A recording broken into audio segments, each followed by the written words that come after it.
qui est en train de monter. Il faut comprendre la colère des forces de l'ordre. La colère des forces de l'ordre, elle est légitime, elle s'explique par un chiffre.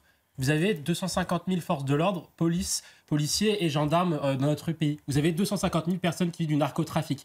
Et les policiers doivent remplir énormément d'autres critères de sécurité sur les frontières, sur les infrastructures, sur la lutte contre le terrorisme, sur la violence au quotidien, sur les violences intrafamiliales, etc. Donc vous en demandez toujours plus aux policiers avec effectivement de plus en plus de délinquants. L'autre problème qui est posé, c'est que les policiers aujourd'hui sont énervés parce qu'il y a aujourd'hui un ras-le-bol au niveau des politiques. Les politiques et les macronistes aussi sont comptables de cela parce qu'ils ont emprunté le logiciel socialiste sur les questions de sécurité, c'est-à-dire, et notamment à Marseille, le président de la République ça a dit il faut faire Marseille en grand, etc. Un plan à 1 milliard d'euros. Plus on met de l'argent dans les quartiers, moins il y aura de pauvreté, moins il y aura d'insécurité. Résultat, vous mettez toujours plus d'argent dans les quartiers, il y a autant de pauvres, et il y a encore plus d'insécurité. Et le deuxième problème aussi que mettent en cause les policiers, ils ont raison, c'est la justice. Vous l'avez tous les deux rappelé tout à l'heure, c'est-à-dire qu'ils interpellent des délinquants et au final, la justice les relâche parce que les peines de prison ne sont soit pas appliquées, soit ne sont pas suffisamment importantes dans le prononcé de la peine par rapport à la question de la violence. On va parler de ça avec quelqu'un dans le dos, parce que je pense que les parents n'étaient pas forcément au courant. Hein. Non, bien sûr, et puis surtout quand vous mettez à la place des parents aujourd'hui, vous avez de moins en moins envie de mettre, et vous avez de moins en moins de raisons de mettre vos enfants dans l'école publique, dans l'école de la République. Parce qu'aujourd'hui, l'école publique, lieu de civilisation, est en train progressivement de devenir un lieu de décivilisation. Et c'est ça, je trouve, le plus marquant. Il y avait effectivement la question de la crise du niveau, la baisse du niveau abyssal de nos élèves, documentée par les classements PISA, etc. C'est un fait. Mais au-delà de ça, maintenant, s'ajoutent les questions d'insécurité.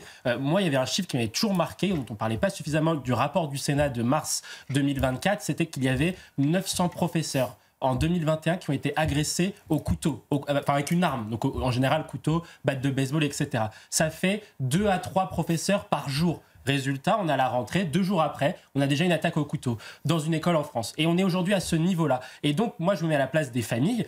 Aujourd'hui, en plus, on vous explique, les pouvoirs publics vous expliquent que l'enseignement privé sous contrat catholique est un repère quasiment à pédophile.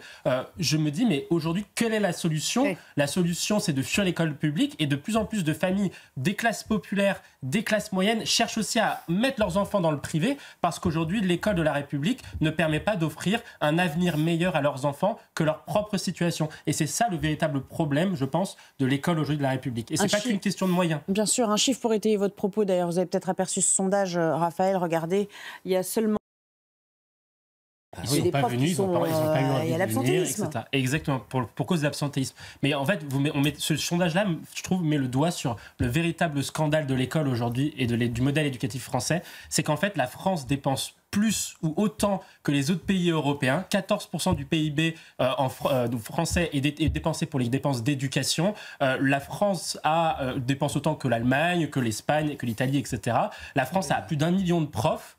Et pourtant, on n'est pas capable de mettre un prof devant chaque élève aujourd'hui, chaque année, alors qu'on a de moins en moins d'élèves. L'argent n'est pas bien affecté. Et donc il y a un problème aujourd'hui, où va l'argent en fait, où va l'argent et où sont affectées les ressources humaines. Et puis vous avez un autre problème aussi, comme l'a dit Johan, c'est qu'il y a effectivement une crise des vocations, mais il y a aussi une crise des départs. Jamais l'année dernière, il y a eu autant de départs de profs de l'enseignement de l'éducation nationale. Plus de 3000 et quelques, hors retraite évidemment, plus de 3000 et quelques démissions. Donc le nombre de démissions augmente, le nombre de gens qui rentrent dans l'éducation nationale n'est pas à la hauteur du nombre de démissions. Et puis pire encore, c'est que finalement les ressources sont mal gérées. Et on se demande que font les ministres de l'éducation nationale, que font aujourd'hui les ministres. Et puis je rajouterai ce dernier sondage pour appuyer votre propos. 62% des profs ont déjà changé de métier. Et puis les